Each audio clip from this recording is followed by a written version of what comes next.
I began this project of organizing my sewing space. I tried on all these garments and then I grouped and photographed them. Hi there, it's Robin from Cheer Fun Sewing. I finally organized my fabric stash into a workable plan. I even did it within a tiny space. And in the process, I upcycled a boring old caftan into a really cool looking summer shirt. Let me show you how I did it. I had some fabric for a sewing project, remnants that could be added to upcycling projects, and also tiny scraps of fabric. Some fabric was knit and some woven. I found a handy pillowcase with a zipper. I put all the tiny little scraps in there. I can use them for stuffing soft furniture projects like pillows. The next step was to measure the fabric, roll it up, and put it in a neat and tidy spot that I could easily find later on. But I still needed to tackle my fabric stash and working in a small space.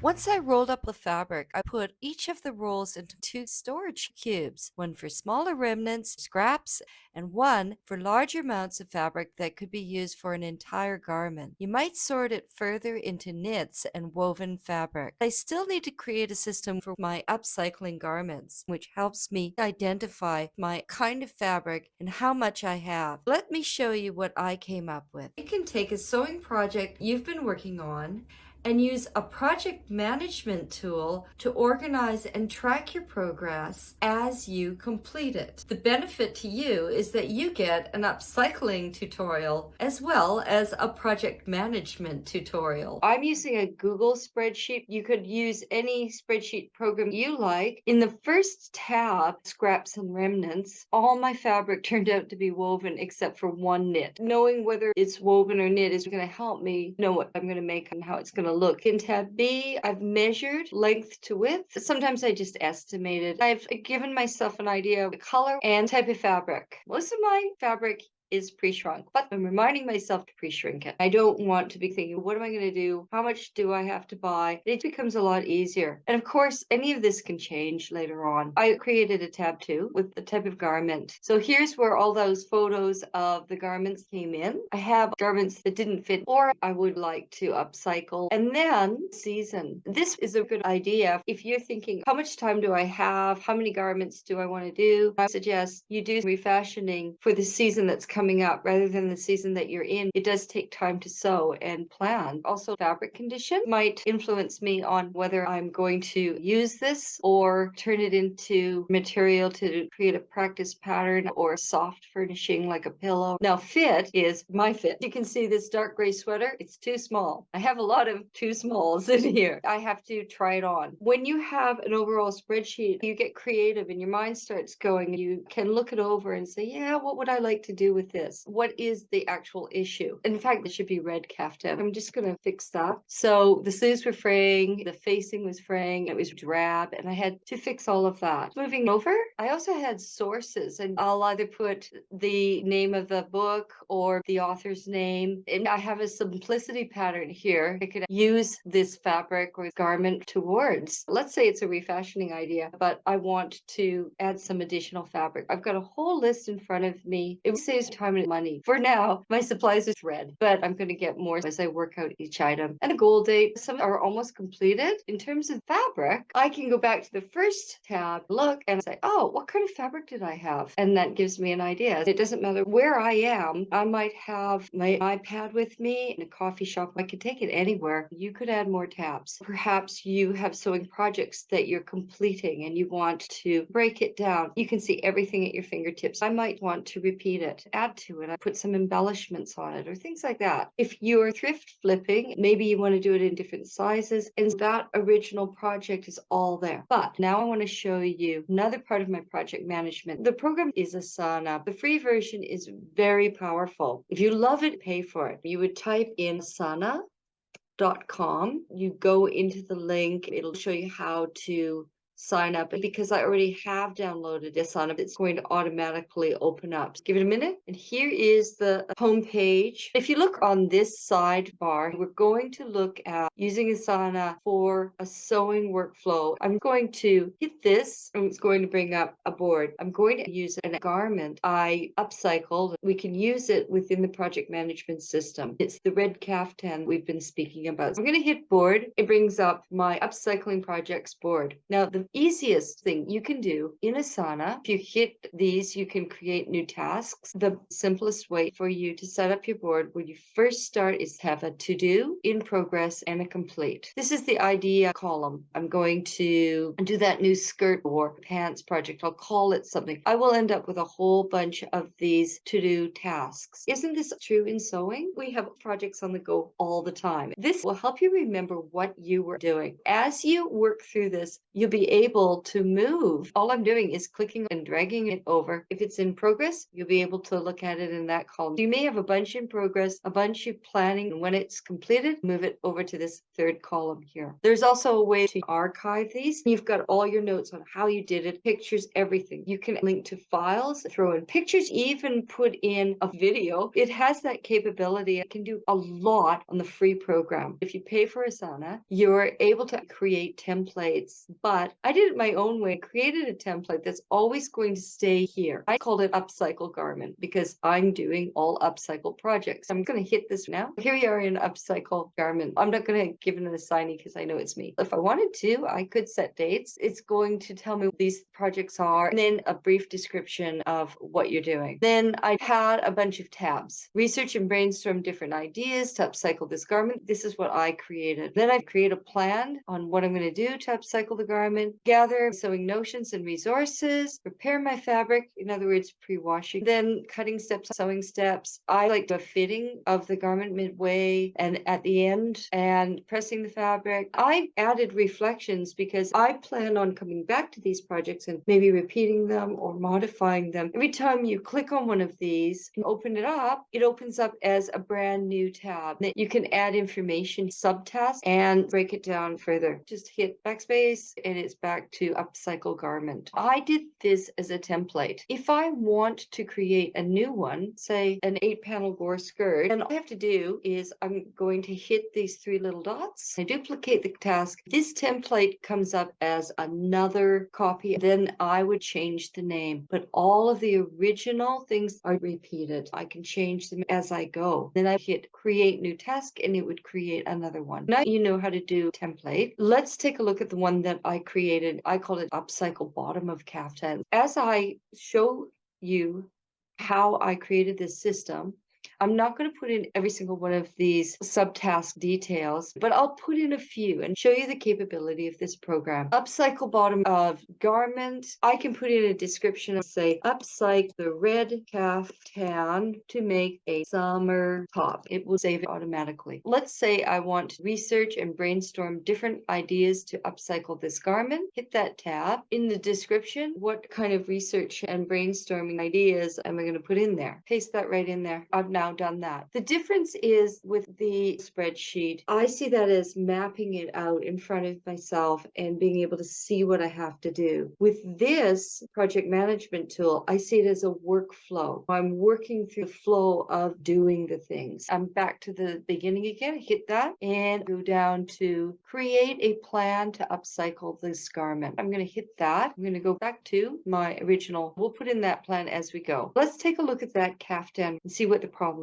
were. If you like what you're seeing, hit the like button. It allows me to share this around to other people who would get some value from these projects too. Thanks for that. Let's look at the caftan. I originally bought it in Malaysia and it really suited that country. But when I moved back to Australia, honestly, I never wore it. Well, I wore it around the house, but I never wore it outside. You'd think that I'd be wearing this gorgeous garment outside, but I never did, and I never took it to any parties, I didn't take it to the beach. By now, it was a much loved garment. I had worn it in Malaysia a lot, so it had a lot of fraying around the sleeves. And I looked at it and I thought, you know what? It doesn't really suit me. I kind of end up looking like Mrs. Roper from Three's Company. Yes, that's a real retro show, but some of you will know what I mean. So I had a conversation with my sewing teacher, and after I talked to her, I knew how I was going to upcycle it. Now that we've taken a look at the kaftan, let's go back to Asana. I'm just going to say measure down from the top of the kaftan to the hem, then draw a line in tailor's chalk to right across the kaftan. Cut the bottom off. You're going to create a hem, then you're going to try on the garment, iron the garment, maybe final fitting, etc. You've got your original plan. You might put in, buy some notions and things like that. Let's see what else I've got. Gather notions for the upcycle project. I needed thread, tailor's chalk, some scissors. It tells you what you use. I need to pre-wash this fabric. I'm going to take you through the different steps of what I did to modify this kaftan. So the next step that you're going to do is to draw a line right across the kaftan from edge to edge. You can see where I've taken tailor's chalk and drawn a straight line across the kaftan where I want the hem to fall. And of course, I've added extra room for the hem. So I did a rolled hem, and the first roll I have at 5 millimeters, and then I roll it one more time at 1 centimeters. So I added the extra length for the hem and pinned it where I wanted the hem to fall. And this is just a little trick for you. Did you know that you can use soap as tailor's chalk? Take a tiny piece from a bar soap, and you can use it as tailor's chalk. That's what I did here. It's much cheaper than tailor's chalk. And the great thing is, as you're making your garments, if you use this, you can just iron it out and you don't have any mark whatsoever. So there's my little trick for you. And that's what I did. I used soap as tailor's chalk. Now that you have drawn the line of tailor's chalk across the kaftan, cut straight across, as you can see I have done here. The next step will be to create a rolled hem. Pin and iron a 5 millimeter hem, and pin and iron a 1 centimeter hem, and you'll end up with a rolled hem that looks like this one. We're back at Asana. Let's say that I've been working through my kaftan project, but I haven't done any of the hemming. Well, then I can move it on over here to the middle part. It's not complete yet, but I have already moved it in here. I'm going to show you how you could put in a photo, link, all sorts of things in here. If you go up to this menu bar here, you can attach files. If you hit this, you can attach a file from your computer. Maybe you have a video, you could attach that. You can add more subtasks, then you can close it off. But I'm just going to backspace it. Go back here. Anything that I put in will be saved. You can see the possibilities, can't you? Imagine if you had a whole bunch of sewing projects. I have to file my patterns. You could break it down into steps. It's all there. It's wonderful. Let me show you how the upcycle turned out. You can see that the top of the kaftan looks great. I actually really like how the bottom of the shirt falls, and it looks great over jeans or even a skirt. And I can wear it with many different types of outfits in the spring or summer seasons. I fixed the frayed edges and the sleeves look great. It's time to add these reflections in the Asana program. We come back to the Asana program. We've been working on the kaftan. We made the rolled hem. And when you do your rolled hem, you need to stitch a pin stitch along the rolled hem. That was one step I didn't put down yet. Click on this and it will open up the bottom of the kaftan. Make it full screen by hitting here. You can keep typing in notes from each of these subtasks as you do this project so that you can remember what you did. It helps you just keep on track. You don't have to remember it because, you know, when we're refashioning, we're really creating the project ourselves. There's no pattern. Sometimes we find patterns online like the one I'm doing today for you, but a lot of times it's just coming out of our own creative minds. So this way, it's a way for you to record everything that you've done. It helps you think it out along the way. But you've gone through all of these steps, you've pressed the garment, and you've finally created this beautiful tan shirt. So go into reflections. And the reason that I would do this is because if you have had a successful or unsuccessful project, it's good to remember why. So I had to fix an excessive amount of fraying on the sleeves, and I snipped frays off, and then I decided to use a tiny rolled hem, and I was very lucky because there was a big flap on the side of on the sleeves, and I was able to do a little tiny rolled hem and then do another little pin strip around, and remarkably it ended up fixing the whole thing, and I still had the beautiful shape of the sleeves, so I was really happy. So I might snip the frays off and used a rolled hem on the sleeves. I have to admit to you that when I did this project, it was the end of the semester, things were getting really tight, I had so much work to do, and in a very short period of time, I probably should have gotten the exact color of thread for all this hemming, but I just didn't have enough time. I went through my stash, I found some thread. It was really too light, but I used it anyway. When I reflected, I thought if I were to do this again, I would have the absolute correct color of thread. So didn't use the correct color but I would in the future. Another thing is I think this was an absolutely fantastic project. The shirt looks great. It's really versatile, and I've just gotten rid of the entire drab look of the caftan. But one thing is this caftan, it had flowers on it. So normally what I might do is make the bottom part a little skirt, but I couldn't do it because the flower would have landed right on my stomach and it would have looked really silly. So in the future video, I'm going to find out what I'm actually going to do the rest of that fabric. So I might put something like very versatile and pretty top for summer. What to do with the rest of the fabric.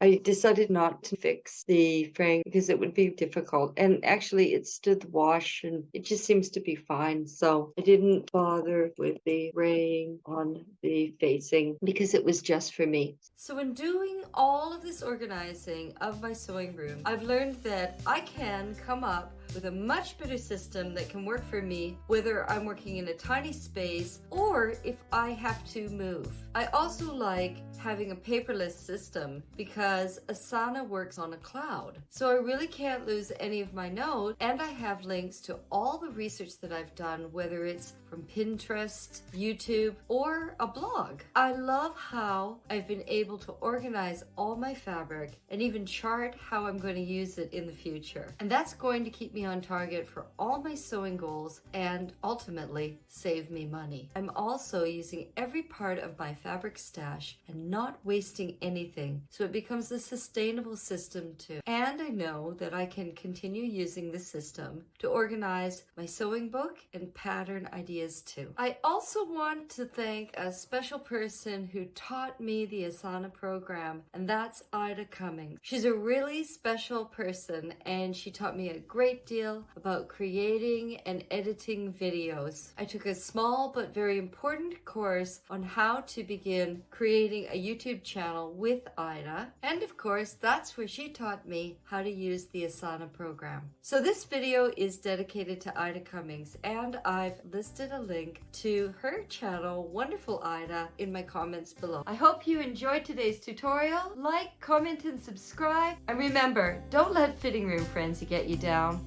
when you can sew it better.